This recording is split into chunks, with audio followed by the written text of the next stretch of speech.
پاکستان نے دہشت گردوں اور ان کے سہولتکاروں کے خلاف بڑے پیمانے پہ ایکشن کا فیصلہ کیا ہے۔ بلوچستان اس وقت تاریخ کے اہم ترین دور سے گزر رہا ہے کہ اربوں روپے کے جو اسکیمات ہیں وہ وقت پر مکمل نہ ہوں، جس سے اربوں روپے لیپس ہونے کا خدشہ ہے۔ پاکستان نے دہشت گردوں اور ان کے سہولتکاروں کے خلاف بڑے پیمانے پہ ایکشن کا فیصلہ کیا ہے۔ تمام قانونی و غیر قانونی مقیم غیر ملکی باشندوں کو خبردار کرتے ہیں کہ وہ کسی بھی کے اکسانے یا ورغلانے پر دہشت گردوں یا ملک دشمن عناصر کی سہولتکاری کے مرتکب پائے گئے تو سخت قانونی کارروائی کا سامنا کرنا پڑے گا۔ سہولتکاری کے مرتکب پائے گئے تو انہیں اپنے انجام کا سامنا کرنا پڑے گا۔ ریاست ان تمام عناصر کے ساتھ سختی سے نمٹے گی۔ پاکستان کے عوام، مسلح افواج، قانون نافذ کرنے والے اداروں کے اہلکاروں نے پاکستان کو دہشت گردی سے پاک کرنے اور دہشت گردوں کا مقابلہ کرنے کے لیے ہر طرح کی قربانیاں دی ہیں۔ بلوچستان اس وقت تاریخ کے اہم ترین دور سے گزر رہا ہے۔ ایک طرف دہشت گردوں اور ان کے سہولتکاروں کے خلاف بڑے پیمانے پر کارروائی جاری ہے تو دوسری جانب army chief general Asim Munir کے ویژن کے مطابق SIFC کے تحت اقدامات ہو رہے ہیں، لیکن ان میں سب سے زیادہ مشکلات بیوروکریسی کی طرف سے پیش آ رہی ہیں۔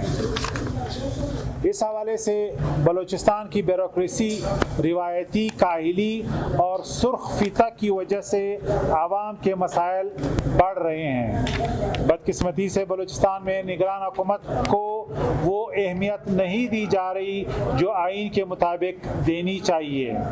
نگران حکومت کو سخت تنقید کا سامنا کرنا پڑ رہا ہے۔ باقی صوبوں میں عوام کے مفاد کے مطابق تمام ترقیاتی کام زور و شور سے جاری ہیں، لیکن بلوچستان میں بدقسمتی سے یہ شیبہ پیدا ہو رہا ہے کہ اربوں روپے کے جو اسکیمات ہیں وہ وقت پر مکمل نہ ہوں، جس سے اربوں روپے لیپس ہونے کا خدشہ ہے۔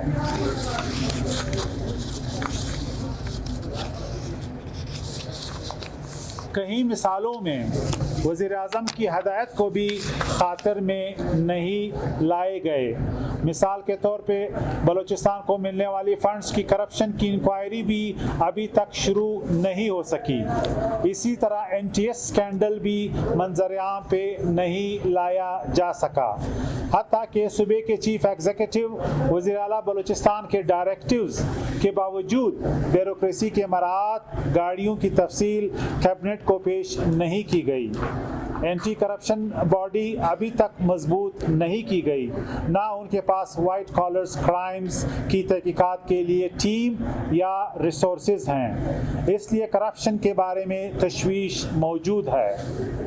وزراء کو منسٹریل ذمہ داری کی وجہ سے ہر مس گورننس کی صورتحال پر تنقید کا سامنا ہے، چاہے کسی اسپتال میں میڈیسن کی عدم فراہمی ہو یا ڈاکٹروں کی غیر موجودگی ہو یا اسکولوں کی بندش ہو یا اپنی ٹیم بنانے میں رکاوٹیں ہوں، جبکہ ٹرانسفر پوسٹنگ اختیارات میں وزراء کو اعتماد میں نہیں لیا جا رہا ہے، جس کی وجہ سے ذمہ دار حکومتی عملداری میں سنگین چیلنجز ابھرے ہیں، کبھی رولز کے پیچھے، کبھی ACP کے پیچھے اور کبھی اور ہیلے بانوں کے پیچھے جو نگران حکومت کا ویژن ہے میں روڑے اٹکائے جا رہے ہیں۔ لہٰذا یہ صورتحال نگران حکومت کی بالخصوص وزیر اعظم اور وزیر اعلیٰ بلوچستان کی عملی کوششوں کو ٹھیس پہنچا رہی ہے۔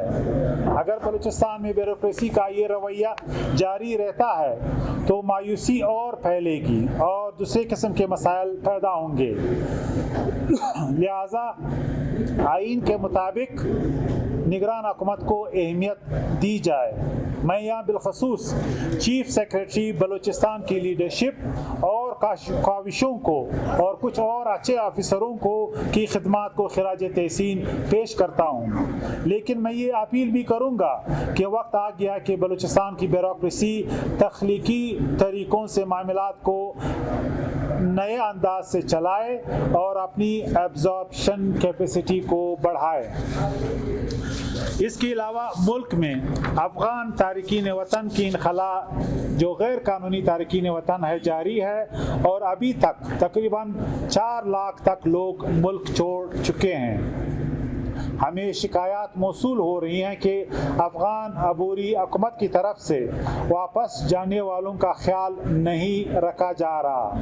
ہم اپیل کرتے ہیں کہ واپس جانے والے تارکین وطن کو باعزت طریقے سے اپنے ملک میں ریہیبلیٹیٹ کیا جائے۔ جی بالکل، وہ ڈیٹا ہم کلیکٹ کر رہے ہیں، اگر ان کے آئی ڈیز جو ہے وہ غیر قانونی ہے یا آئیڈینٹی تھیفٹ میں اس کا نام آتا ہے اس کی فیملی کا، تو ان کے خلاف کارروائی ہوگی۔